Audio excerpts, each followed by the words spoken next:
राधे कृष्ण पादान सहगण ललिता श्री विशाखान्वितामश्च हे कृष्ण करुणा सिंधु दीनबंधु जगतपते गोपेश गोपिका कांत राधा कांत नमोस्तुते तप्त कांचन गौरांगी राधे वृंदावनेश्वरी वृषभानुसुते देवी प्रणमामि हरिप्रिये वाञ्छाकल्पतरुभ्यश्च कृपा सिन्धुभ्येव च पतितानां पावनेभ्यो वैष्णवेभ्यो नमो नमः।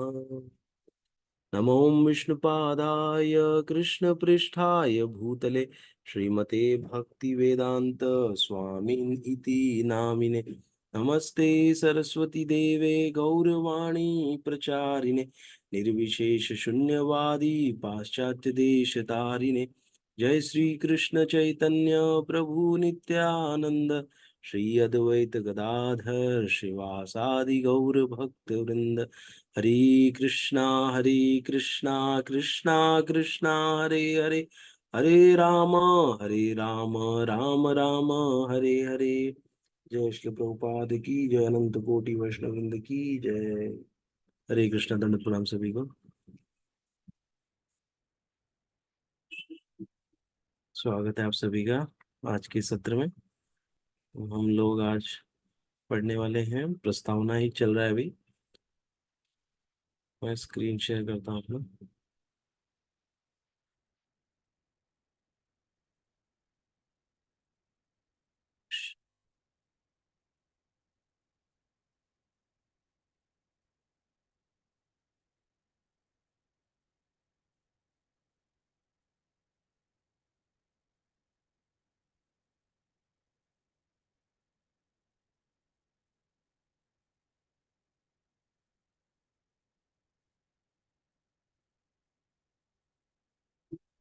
पहले अध्यात्मवादियों के कई प्रकार हैं, ब्रह्मवादी, परमात्मावादी, भक्त।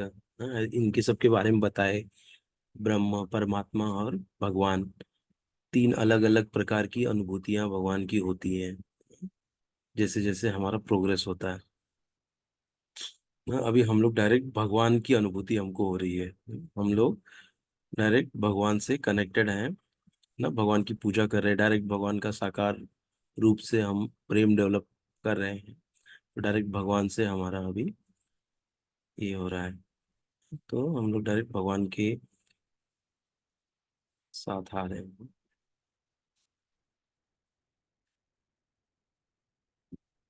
तो हम लोग ने ये पढ़ लिए थे।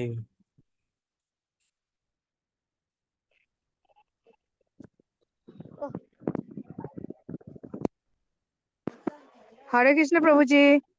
हरे कृष्ण माता जी। है ना बच्चे। आवाज आ रही है आपकी माता जी? हाँ अभी आ रहे हैं। हाँ हाँ। अभी इतना मेरे को नहीं आता ना, इसलिए थोड़ा प्रॉब्लम हो जाता है। हाँ हाँ, कुछ नहीं माता जी, एक बार खाली देख। কিছু গায়ে দাও সরে সরে সরে আমি 8টা পাবো 10:30 বাজে 10:30। मैं आपको म्यूट कर दे रहा हूँ हाँ और वीडियो भी बंद कर दे रहा हूँ।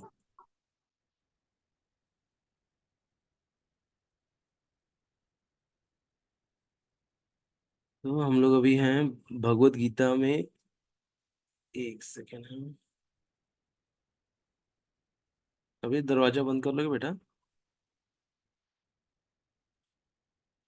भगवत गीता में 8.6 उस सामान्य सिद्धांत की भी व्याख्या है जो मृत्यु के समय ब्रह्म का चिंतन करने से आध्यात्मिक धाम में प्रवेश करना सुगम बनाता है ना। यम यम वापि स्मरण भावम त्यज्यन्ते त्यज्यन्त अन्ते कलेवरम तम तम वैत्ति कौन्तेय सदा तद्भाव भावित। हाँ, तो यहाँ पर क्या कह रहे हैं भगवान कि अपने इस शरीर को त्यागते समय मनुष्य जिस जिस भाव का स्मरण करता है, वो अगले जन्म में उस भाव को निश्चित रूप से प्राप्त होता है। अब सर्वप्रथम हमें सीखना चाहिए कि भौतिक प्रकृति परमेश्वर की एक शक्ति है। विष्णु पुराण में भगवान की समग्र शक्तियों के वर्णन हुए हैं, का वर्णन हुआ है। हम्म। विष्णु शक्ति परा प्रोक्ता क्षेत्र ज्ञाख्या तथा परा अविद्या कर्म संज्ञान्या तृतीया शक्ति ऋष्यते।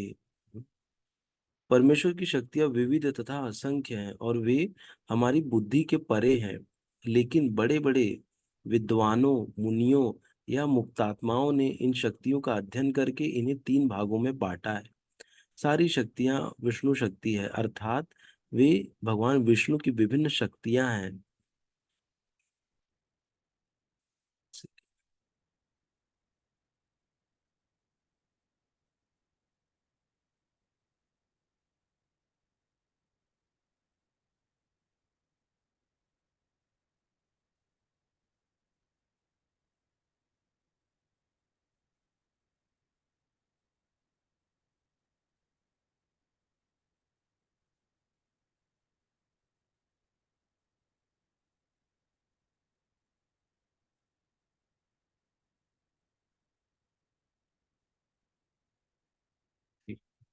जस्ट मैं एक ट्राई कर रहा था जरा। एक सेकंड। हम्म। परमेश्वर की शक्तियां विविध तथा असंख्य हैं, हमारी बुद्धि के परे हैं, लेकिन बड़े बड़े विद्वान मुनियों या मुक्तात्माओं ने इन शक्तियों का अध्ययन करके इन्हें तीन भागों में बांटा है। सारी शक्तियां विष्णु शक्ति है, अर्थात वे भगवान विष्णु की विभिन्न शक्तियां हैं। पहली शक्ति परा या आध्यात्मिक है, जीव भी पराशक्ति है, जैसा कि पहले कहा जा चुका है। अन्य शक्तियां या भौतिक शक्तियां तामसी है। मृत्यु के समय हम या तो इस संसार की अपरा शक्ति में रहते हैं या फिर आध्यात्मिक जगत की शक्ति में चले जाते हैं। मतलब एक और जन्म लेंगे भौतिक जगत में या आध्यात्मिक जगत में चले जाएंगे ना, ये दो चीज होता है मृत्यु के पश्चात। अतएव भगवत गीता में 8.6 में कहा गया, यम यम वापि स्मरण भावम त्यज्यत्यन्ते कलेवरम तम तम व्यक्ति कौन्तेय सदा तद्भाव भावित। बहुत इंपॉर्टेंट श्लोक है, इसको भी हमको बहुत स्मरण रखना चाहिए ना। हम जिस जिस भाव को याद करेंगे हम वैसा शरीर हमको प्राप्त होगा ना। अपने इस शरीर को त्यागते समय मनुष्य जिस जिस भाव का स्मरण करता है वो अगले जन्म में उस भाव को निश्चित रूप से प्राप्त होता है। ऐसा है। जैसे हम लोग भरत महाराज का एग्जाम्पल देखते हैं ना, भरत महाराज पहले इसमें वो राजा थे, पहले जब जन्म हुआ था ना उन्हीं के नाम पे ये भारतवर्ष अपने इस क्षेत्र का नाम पड़ा है ना, अपने देश का। और उन्होंने फिर जब एक हिरण को उनको मिल गया और कैसे हिरण का पालन पोषण किया और आसक्त हो गए एकदम ना, मरते समय उस हिरण के बारे में सोचने लगे कि कौन इस हिरण का ख्याल रखेगा, और फिर अपना शरीर उन्होंने त्याग दिया उसके स्मरण में। तो अगला शरीर उनको क्या मिला? उनको मिला हिरण का। लेकिन एक भगवान ने कृपा क्या की कि भक्ति बहुत किए थे वो, तो एक उनके लिए एक कृपा हो गई कि उन्होंने उनको पिछले जन्म का सब कुछ स्मरण था कि कैसे वो हिरण बने और क्या क्या उन्होंने अर्जित किया था, राजा थे, ये सब चीजें उस हिरण के इसमें उसको उन शरीर में उनको ये सब चीजें पता था। तो हिरण क्या कर रहा था, वो हमेशा खाली जाके कथा सुनता था, खाली जो ऋषि मुनि थे आश्रम था उसी के अगल बगल में ही रहता था वो। और जैसे ही उसने वो शरीर त्यागा तो वापस उसको मिला जड़ भरत का शरीर है। और फिर जड़ भरत में जड़ इसलिए बने रहे क्योंकि उनको पता था कि अगर वापस मैं ज्यादा हाथ पैर मारूंगा तो मैं वापस यहाँ पर फंस जाऊंगा, इसलिए वो जड़ बन के बैठा था, एक ही जगह बैठा रहता था और मूर्ख के जैसे, बुद्धू के जैसे अंदर से उसका भगवान का स्मरण करते रहता था। हम्म। तो हम लोग ये समझ सकते हैं इससे कि कितना इम्पोर्टेंट है और कितना मरते वक्त अगर गलत ध्यान लग गया कहीं तो हम लोग फंस जाएंगे। इसीलिए हमको पूरा ये जो प्रैक्टिस है ये चालू रखना चाहिए, भगवान के नाम का स्मरण और भगवान की लीलाओं का स्मरण। हम्म। जीवन में हम या तो भौतिक या आध्यात्मिक शक्ति के विषय में सोचने के आदी हैं। हम अपने विचारों को भौतिक शक्ति से आध्यात्मिक शक्ति में किस प्रकार ले जा सकते हैं, किस प्रकार ले जा सकते हैं, ऐसे बहुत से साहित्य हैं, यथा समाचार पत्र, पत्रिकाएं, उपन्यास आदि, जो हमारे विचारों को भौतिक शक्ति से भर देते हैं। इस समय हमें ऐसे साहित्य में लगे अपने चिंतन को वैदिक साहित्य की ओर मोड़ना है। अतएव महर्षियों ने अनेक वैदिक ग्रंथ लिखे हैं। यथा पुराण, ये पुराण कल्पना प्रसूत नहीं है अपितु ऐतिहासिक लेख है। चैतन्य चरितमृत में मध्य 20:122 में निम्नलिखित कथन है। हम्म।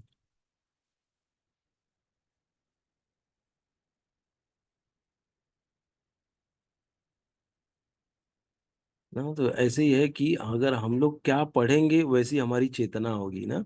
अगर हम लोग खाली समाचार पत्र रोज आता है जो सवेरे न्यूज़पेपर वो पढ़ते रहे, या साहित्य, कितने सारे विविध साहित्य हैं ना, सब लोग हम, मैं देखता हूँ कि क्या क्या चीजें खरीदते रहते हैं और उसको पढ़ते हैं एकदम ध्यान से पूरा लेके बस में या जाके, लेकिन उस सब साहित्यों का कोई लाभ नहीं होने वाला है ना, कोई आध्यात्मिक लाभ नहीं होगा उससे ना।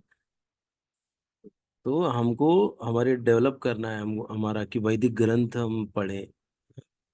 माया मुग्ध जीवेर नहीं स्वतः कृष्ण ज्ञान, ना ही स्वतः कृष्ण ज्ञान, जीवेर कृपया कृपाय कैला कृष्ण वेद पुराण। माया मुग्ध जीवेर नाही स्वतः कृष्ण ज्ञान, जीवेर कृपाय कैला कृष्ण वेद पुराण। भुलक्कड़ जीवों या बद्ध जीवों ने परमेश्वर के साथ अपने संबंध को भुला दिया है, और वे सब भौतिक कार्यों के विषय में सोचने में मग्न रहते हैं। इनकी चिंता इनकी चिंतन शक्ति को आध्यात्मिक आकाश की ओर मोड़ने के लिए ही कृष्ण द्वैपायन व्यास ने प्रचुर वैदिक साहित्य किया है। सर्वप्रथम उन्होंने वेद के 4 विभाग किए, फिर उन्होंने उनकी व्याख्या पुराणों में की, और अल्पज्ञों के लिए उन्होंने महाभारत की रचना की। हम्म। महाभारत में ही भगवत गीता दी हुई है। तत्पश्चात वैदिक साहित्य का सार वेदांत सूत्र में दिया गया है, और भावी पथ प्रदर्शन के लिए उन्होंने वेदांत सूत्र का सहज भाष्य भी कर दिया, जो श्रीमद् भागवतम कहलाता है। हमें इन वैदिक ग्रंथों के अध्ययन में अपना चित्त लगाना चाहिए। हम्म। जिस प्रकार भौतिकवादी लोग नाना प्रकार के समाचार पत्र पत्रिकाएं तथा संसारी हम्म अन्य संसारी साहित्य को पढ़ने में अपना ध्यान लगाते हैं, उसी तरह हमें भी व्यास देव द्वारा प्रदत्त साहित्य के अध्ययन में ध्यान लगाना चाहिए। इस प्रकार हम मृत्यु के समय परमेश्वर का स्मरण कर सकेंगे। भगवान द्वारा सुझाया गया यही एकमात्र उपाय है, और वे इस फल का विश्वास दिलाते हैं, इसमें कोई संदेह नहीं है। तस्मात् सर्वेषु कालेषु माम अनुस्मर युद्धच। हाँ, मय्या अर्पित मनोबुद्धिर मामे वैश्यस्य संशय।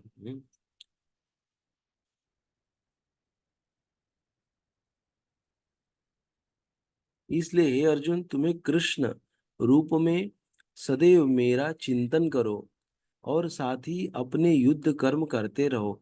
अपने कर्मों को मुझे समर्पित करके तथा अपने मन एवं बुद्धि को मुझ में स्थिर करके तुम निश्चित रूप से मुझे प्राप्त कर सकोगे। है ना? क्या करे भगवान की कृष्ण रूप में सदैव मेरा चिंतन करो, साथ में अपने युद्ध कर्म करते रहो ना। तो ऐसे ये हमारे लिए भी बताया गया है कि हम जो कार्य कर रहे हैं वो करते रहो, और साथ में भगवान के नामों का चिंतन करते रहो। ये यहाँ पर बता दो, इसलिए ये भी बहुत ही इंपॉर्टेंट श्लोक है हमारे लिए। इसमें हमको ये सीखने मिलता है कि हम जो भी कार्य कर रहे हैं उसमें भगवान का चिंतन होना चाहिए। हम्म, है ना। अपने कर्मों को मुझे समर्पित करके अपने मन एवं बुद्धि को मुझ में स्थिर करके तुम निश्चित रूप से मुझे प्राप्त कर सकोगे। है ना? जो भी कार्य कर रहे हैं अपना मन और बुद्धि कहाँ निवेशित होना चाहिए? भगवान में। ऑटोमेटिक वो क्या होगा कि सही लक्ष्य को भेदेगा फिर। हाँ, जैसे अर्जुन ना, अर्जुन ने क्या किया? भगवान का स्मरण करके युद्ध लड़ा ना। वो देखी नहीं अब सामने कौन है, सीधा धनुष बाण लेके बाण चलाने लग गए ना। किसकी प्रसन्नता के लिए? भगवान की प्रसन्नता के लिए ना, भगवान को खुश करने के लिए।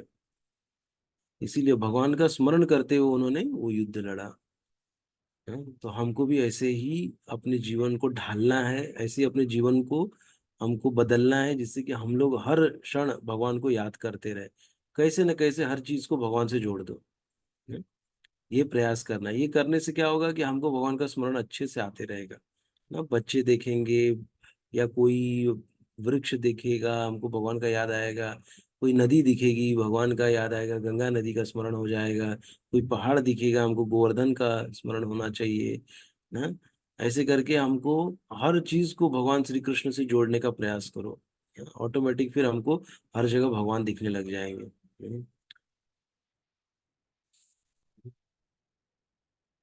थोड़ा इधर लाइट का जरा इश्यू हो गया।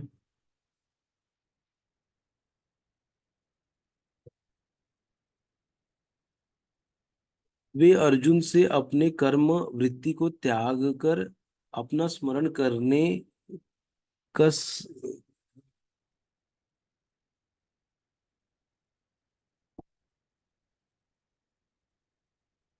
उन्होंने क्या, वे अर्जुन से उसके कर्म वृत्ति को त्याग कर केवल अपना स्मरण करने कस किस लिए नहीं कहते। अपना स्मरण करने कस लिए नहीं कहते। भगवान कभी भी कोई व्यवहारिक बात का परामर्श नहीं देते। इस जगत में शरीर के पालन हेतु मनुष्य को कर्म करना होता है। कर्म के अनुसार मानव समाज चार वर्णों में विभाजित है। हम्म, ना तो ये याद है, ये इससे एक चीज और अभी इस पे बताता हूँ, एक चीज बोलूंगा जो सुना है मैंने। इस जगत में शरीर के पालन हेतु मनुष्य को कर्म करना होता है। कर्म के अनुसार मानव चार वर्णों में विभाजित है, ब्राह्मण क्षत्रिय वैश्य तथा शूद्र। ब्राह्मण अथवा बुद्धिमान वर्ग एक प्रकार से कार्य करता है, क्षत्रिय प्रशासक वर्ग दूसरी तरह से कार्य करता है, इसी प्रकार वणिक वर्ग तथा श्रमिक वर्ग भी अपने अपने कर्तव्यों का पालन करते हैं। मानव समाज में चाहे कोई श्रमिक हो, वणिक हो, प्रशासक हो, या कि किसी किसान हो, या फिर चाहे वह सर्वोच्च वर्ण का तथा साहित्यिक हो, वैज्ञानिक हो या धर्मशास्त्रज्ञ हो, उसे अपने जीवन यापन के लिए कार्य करना होता है। अतएव भगवान अर्जुन से कहते हैं कि उसे अपनी वृत्ति का त्याग नहीं करना है, अपितु वृत्ति में लगे रहकर कृष्ण का स्मरण करना है चाहिए। माम अनुस्मरत, यदि वह जीवन संघर्ष करते हुए कृष्ण का स्मरण करने का अभ्यास नहीं करता, तो वह मृत्यु के समय कृष्ण का स्मरण नहीं कर सकेगा। हम्म ना, तो इसको क्या है कि जीवन संघर्ष करते हुए अगर हम, क्योंकि देखो संघर्ष चुनौतियां तो रहेंगी रहेंगी, ऐसे नहीं कि हम कृष्ण भक्ति करने लग जाएंगे तो चुनौतियां कम हो जाएंगी। चुनौतियां कभी कम नहीं होंगी, ना कभी जाएंगी, वो वैसे की वैसे ही रहने वाली है। लेकिन हमारे पास ऑप्शन है कि हम लोग भगवान का स्मरण चिंतन करते हुए उन चुनौतियों का सामना करें। और चुनौतियां भी क्या होंगी, ये जो हम पढ़ रहे हैं ना, इससे चुनौतियां हमको बहुत छोटी लगने लग जाएंगी। चैलेंजेस जो आएंगे बड़े छोटे लगने लग जाएंगे हमको, मतलब वो लगेगा अरे कुछ नहीं, ये तो सब थोड़े टाइम के लिए है, ये सब चला जाएगा, थोड़े समय के लिए आया ही है चुनौती, चलो इसको झेल लेंगे, इसको टॉलरेट कर लो ना। ऐसे टॉलरेट करते करते हम लोग भगवान का स्मरण करते रहेंगे, तो धीरे धीरे चुनौतियां भी हमको अपने लक्ष्य से डिगाएंगी नहीं। हाँ, और चुनौतियां भी हमको अच्छी लगने लग जाएंगी, आओ चुनौतियां, जिससे कि मैं और भगवान का स्मरण करूं। ऐसे, तो इसीलिए हमको भगवान का स्मरण करते हुए हमको वो प्रैक्टिस करेंगे तो मृत्यु के समय हमको भगवान का स्मरण ऑटोमेटिक आ जाएगा। भगवान चैतन्य भी यही उपदेश देते हैं, उनका कथन है कीर्तनीय सदा हरि। मनुष्य को चाहिए कि भगवान के नामों का सदैव उच्चारण करने का अभ्यास करें। भगवान के नाम तथा भगवान अभिन्न है। उसी प्रकार अर्जुन को भगवान की शिक्षा की, मेरा स्मरण करो, तथा चैतन्य का आदेश कि भगवान कृष्ण के नामों का निरंतर कीर्तन करो, एक ही है, इनमें कोई अंतर नहीं है, क्योंकि कृष्ण तथा कृष्ण के नाम में कोई अंतर नहीं है। चरण दशा में नाम तथा नामी में कोई अंतर नहीं होता, तो हमें चौबीसों घंटे भगवान के नामों का कीर्तन करके उनके स्मरण का अभ्यास करना होता है, और अपने जीवन को इस प्रकार ढालना होता है कि हमें उन्हें सदा स्मरण करते रहे, हम भगवान को सदा स्मरण करते रहे। हाँ, ऐसा ढालना चाहिए हमको।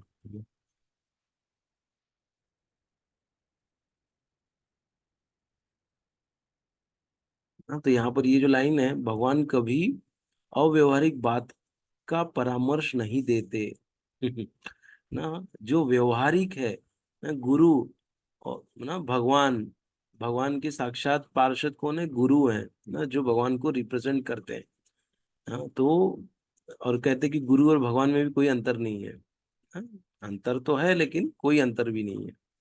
हाँ, तो वो क्या बोलते हैं, कोई भी ऐसी अव्यवहारिक बात नहीं बताते, जो भी बोलते हैं व्यवहारिक होना चाहिए ना, पॉसिबल होना चाहिए, वैसी बात बताते। तो ये व्यवहारिक बात है कि भगवान को स्मरण करते हुए हमको युद्ध युद्ध करना है ना।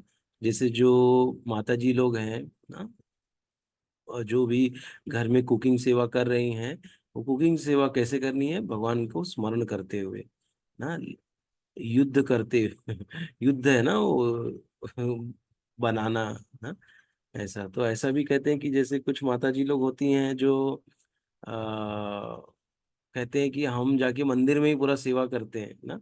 बेचारे घर में उनके पति उनके बच्चे बैठे हैं, भूखे बैठे हैं, उनको भोजन नहीं मिला, लेकिन वो जाके मंदिरों में सेवा कर रही है ना। करना कोई गलत बात नहीं है, करना चाहिए सेवा, लेकिन बैलेंस होके। हाँ, पहले अपने घर को संभालना है। घर के हैं जो वो आप पे डिपेंडेंट है, आप जब कुछ बनाओगी तब उनको कुछ खाने के लिए मिलेगा ना। आप क्या कर रहे हैं कि वो युद्ध है, आपके लिए युद्ध लड़ना है, घर में रह के आपको युद्ध है एक प्रकार से आपके लिए ना। लेकिन भगवान के नाम का स्मरण करते हुए अगर आप वो कार्य करेंगे तो वो क्या होगा? वो सफल होगा ना। उसे भगवान भी आपको प्राप्त होंगे, और जो आपके ऊपर डिपेंडेंट है उनको भोग प्रसाद जो भी है वो मिलेगा।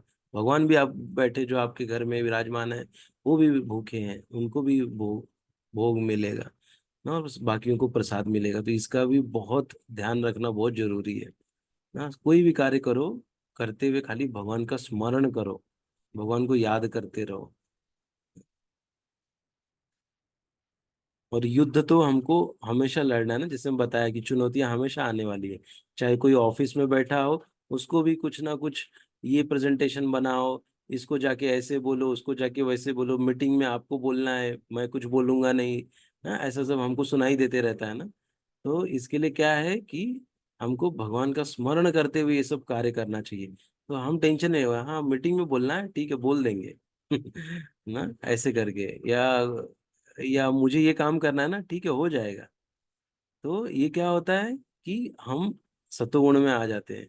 क्यों? क्योंकि भगवान का स्मरण कर रहे हैं। जब जहाँ भगवान आ गए, वहाँ सब जो अनर्थ है, सब अशुद्धियां हैं, सब दूर हो जाती है ना। इसीलिए भगवान को स्मरण करने के लिए कहा जा रहा है ना। जितना हम लोग ये बढ़ाएंगे, क्योंकि देखो काम भी करना है ना, काम तो रुकने वाला है नहीं, लेकिन खाली सिंपल क्या है, बस वो भगवान के लिए कर रहे हैं ना। भगवान का स्मरण खाली होते रहे। और उसके लिए एक अच्छा आइडिया क्या है कि अपने डेस्क पे या अपने किचन में भगवान का एक फोटो लगा लिया जाए ना, जिससे कि वो देख के वो याद आ जाए भगवान ना। इसलिए थोड़ा कहते हैं कि ज्यादा से ज्यादा फोटो थोड़ा हमारे अगल बगल में होना चाहिए ना, जिससे भगवान का स्मरण आए। थोड़ा कठिन होता है, क्योंकि ऐसा नहीं कि सबके घर में ये चीज पॉसिबल हो सकता है ना, सब अलग अलग विचारधारा के होते हैं, लेकिन प्रयास हमको करना चाहिए। हम्म, कि ये लगाने का, फोटोज लगाने का, और भगवान का स्मरण हो गया। तो आगे कहते हैं कि ये पढ़ लिया हमने, मेरा स्मरण करो तथा चैतन्य महाप्रभु का आदेश है भगवान कृष्ण के नामों का निरंतर कीर्तन करो, एक ही है, इनमें कोई अंतर नहीं है, क्योंकि कृष्ण तथा कृष्ण के नाम में कोई अंतर नहीं है। ये भी हमने पढ़ लिया। यह किस प्रकार संभव है? आचार्यों ने निम्नलिखित उदाहरण दिया है। यदि कोई विवाहिता स्त्री पर पुरुष से आसक्त होती है, या कोई पुरुष अपनी स्त्री को छोड़कर किसी पराई स्त्री में लिप्त होता है, जो यह आसक्ति अत्यंत प्रबल होती है, ऐसी आसक्ति वाला अपने प्रेमी के विषय में निरंतर सोचता रहता है। जो स्त्री अपने प्रेमी के विषय में सोचती रहती है, वह अपने घरेलू कार्य करते समय भी उसी से मिलने के विषय में सोचती रहती है। वास्तव में वह अपने गृह कार्य इतनी अधिक सावधानी से करती है कि उसका पति उसकी आसक्ति के विषय में संदेह भी न कर सके। इसी प्रकार हमें परम प्रेमी कृष्ण को सदैव स्मरण करना चाहिए, साथ ही अपने कर्तव्यों को सुचारू रूप से करते रहना चाहिए। इसके लिए प्रेम की प्रगाढ़ भावना चाहिए। यदि हमें परमेश्वर के लिए प्रगाढ़ प्रेम हो, तो हम अपना कर्म करते हुए उनका स्मरण भी कर सकते हैं। लेकिन हमें प्रेम भाव उत्पन्न करना होगा। उदाहरणार्थ, अर्जुन सदैव कृष्ण का चिंतन करता था। वह कृष्ण का नित्य संगी था और साथ ही योद्धा भी। कृष्ण ने उसे युद्ध करना छोड़कर जंगल जाकर ध्यान करने की भी कभी सलाह नहीं दी। कृष्ण ने कभी नहीं बोला कि आप जंगल में जाओ और वहां पर ध्यान करो। जब भगवान कृष्ण अर्जुन को योग पद्धति बताते हैं तो अर्जुन कहता है, इस पद्धति का अभ्यास कर सकना उसके लिए संभव नहीं है। जो बोलते हैं ना कि मैं वायु को कंट्रोल में कर सकता हूँ, लेकिन ये सब करना मेरे लिए संभव नहीं है। ना, तो यहाँ पर देखिए कैसे बताया हमको, कैसे एग्जाम्पल दिया ना, कैसे प्रेमी अपने प्रेमिका का याद करता रहता है, या प्रेमिका अपने प्रेमी को याद करते रहती है, और सब भोजन वोजन सब अच्छे से बनाती है, जिससे किसी को शक भी ना होवे, और निरंतर उससे मिलने के लिए प्लानिंग बनाते रहती है या बनाते रहता है, और सारे कार्य भी करता रहता है। इसी प्रकार हमको भगवान के बारे में ये सोचना चाहिए, हाँ? और भगवान के बारे में स्मरण करते रहना चाहिए अंदर से। चिंतन भगवान का चलते रहना चाहिए। हम्म। अर्जुन उवाच, योऽयं योगस्त्वया प्रोक्तः सामेन मधुसूदन, एतस्याहं न पश्यामि चञ्चलत्वात् स्थितिं स्थिराम्।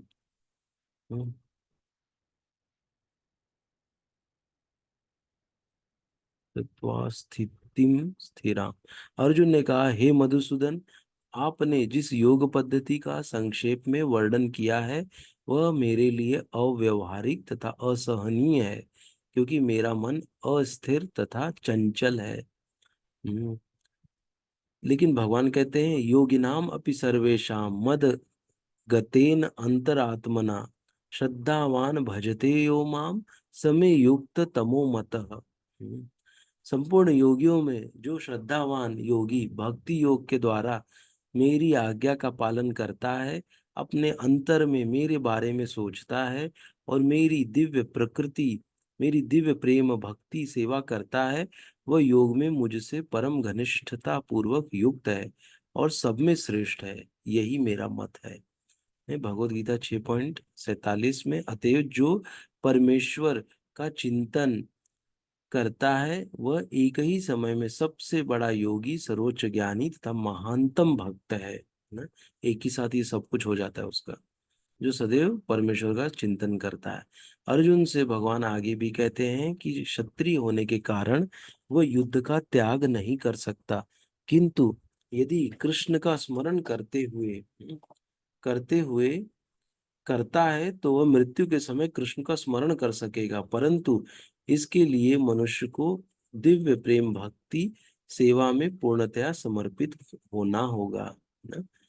मनुष्य को दिव्य प्रेम भक्ति सेवा में पूर्णतया समझना, ये सबसे इंपॉर्टेंट है। दिव्य मतलब आध्यात्मिक, प्रेम भक्ति मतलब जो भी हम सेवा कर रहे हैं, वो प्रेम भक्ति मतलब प्रेम से ओतप्रोत होना चाहिए ना।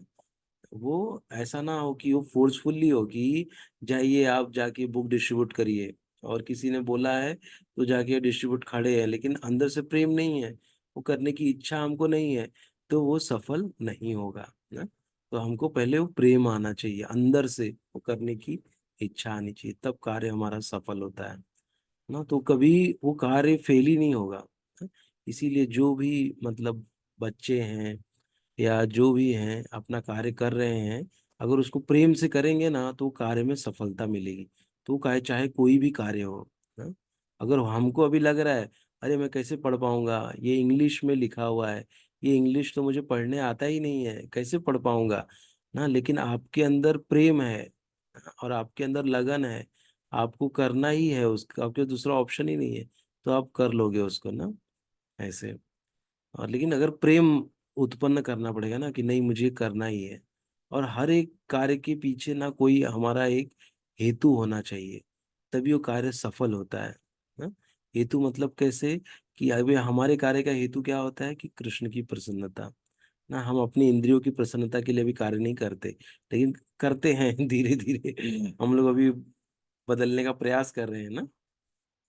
रहता तो अपने को ही है पनीर खाना, लेकिन भगवान को भोग लगा के पनीर खाते हैं ना, ऐसे तो, लेकिन तो भी थोड़ा प्रैक्टिस तो कर रहे हैं। ऐसे ही वो भगवान को याद करते करते धीरे धीरे हम लोग सही से भगवान को याद करने लग जाएंगे ना। कि कोई 1 साल, 2 साल, 3 साल, 4 साल कब होगा पता नहीं। 1 मिनट में भी वो प्रेम हमारे अंदर जागृत हो सकता है ना, या उसको 2 साल, 4 साल, 10 साल लग भी सकते हैं ना। लेकिन हम लोग को उस मार्ग में लगे रहना है। लगने दो 10 साल, लगने दो 15 साल, छोड़ेंगे नहीं अभी हम ना। हमको भी भगवान की तरह जिद करना है, जैसे भगवान भी जिद करके बैठे हैं कि अब हमको वो भगवत धाम में लेंगे ही लेंगे। तो हम भी जिद कर रहे हैं पे बैठे हैं कि हम इसी जन्म में जाने का प्रयास करेंगे।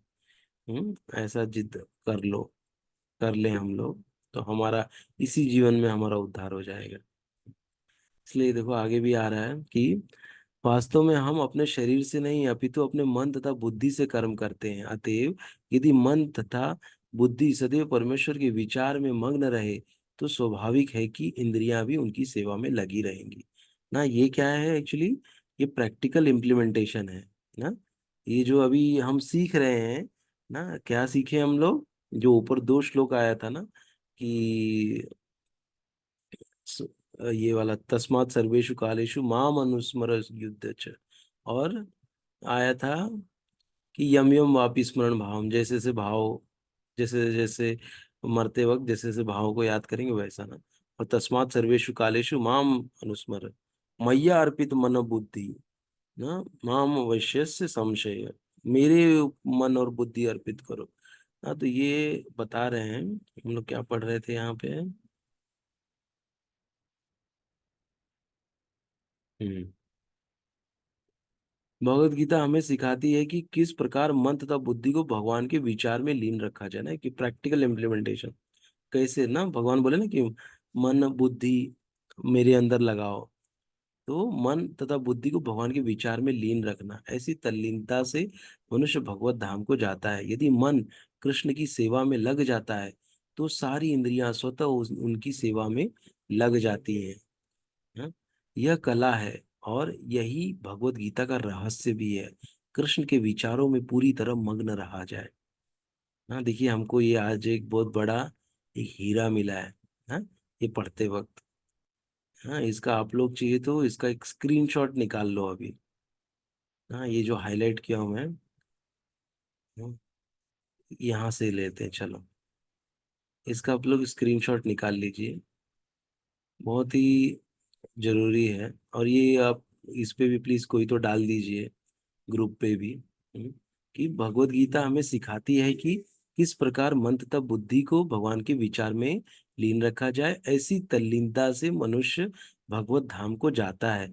यदि मन कृष्ण की सेवा में लग जाता है तो सारी इंद्रियां स्वतः उनकी सेवा में लग जाती है ना। मन के ऊपर कौन है, बुद्धि है, और मन के नीचे हमारी पांचों इंद्रियां हैं ना। अगर मन कंट्रोल में आ गया तो पांचों इंद्रियां कंट्रोल में रहेंगी।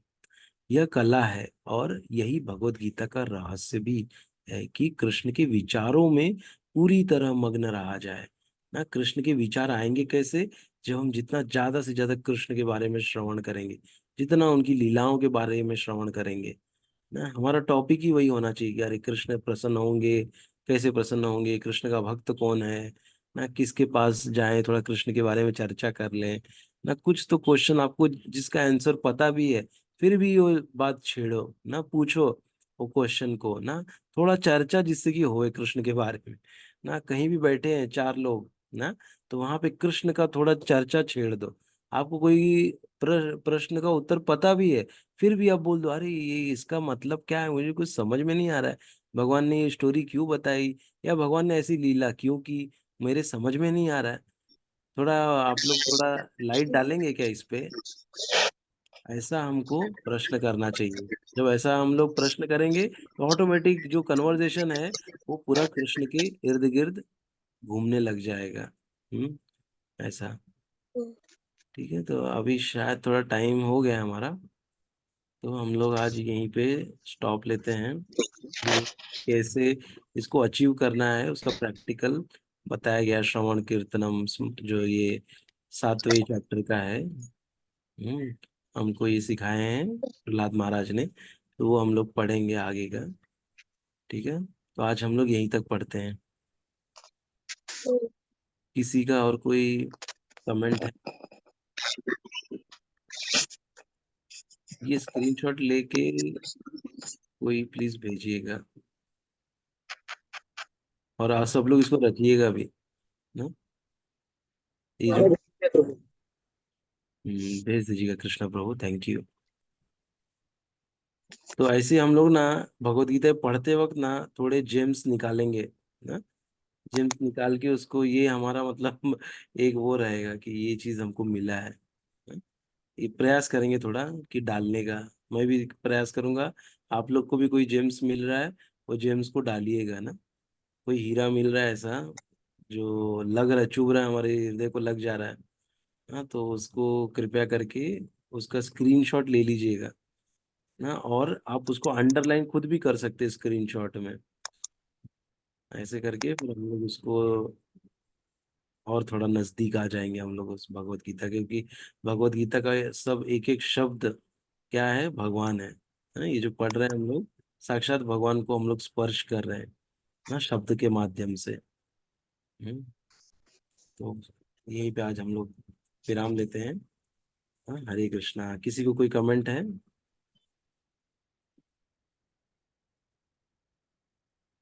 कि किसी को कोई प्रश्न है?